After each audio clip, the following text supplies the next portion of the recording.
আজকের শীতের সকালটা খুবই দারুণ। তো উঠে পড়েছি ফার্স্ট সকাল এবং আমরা দুপুরের মধ্যেই বেরিয়ে গেছিলাম একটা ফার্মে।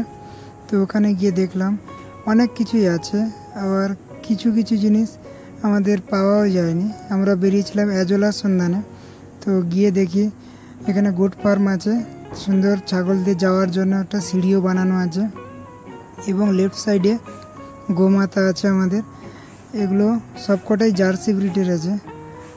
ভালো খাবার দাবার এবং পরিচর্যার জন্য একজন আছে, ভালোভাবে এদের খাবার দাবার দেয়। এবং যে জন্য আমরা গেছিলাম অ্যাজোলা, কিন্তু অ্যাজোলা এখানে পাওয়া যায়নি।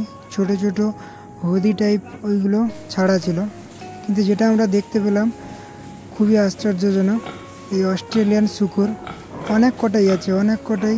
এক পুরো ফার্ম ঘুরেই আমরা দেখতে পেলাম অস্ট্রেলিয়ান পিগের বিশালভাবে এখানে কালচার হচ্ছে।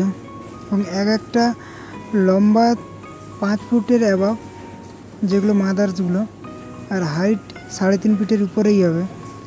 4 ফিটের রেলিং দেওয়া আছে, তাতেও মনে হচ্ছে যেন চলে আসবে। খুবই ভয়ানক, আমি প্রথম দেখেই তো ভয় পেয়ে গেছিলাম।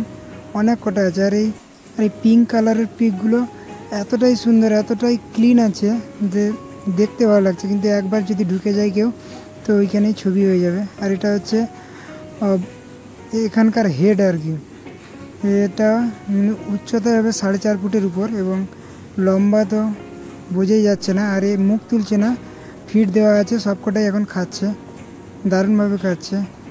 কত না সুন্দর কিউট একটা ফুটফুটে বাচ্চা। এবং আরেকটা সাইডে একটা মা শুকরেরই 6টা বাচ্চা আছে, খুবই সুন্দর। খাবার খেতে গিয়ে একটু নোংরা হয়ে গেছে। কেমন লাগলো বন্ধুরা, কমেন্ট করে জানাও। আজকে এতটাই।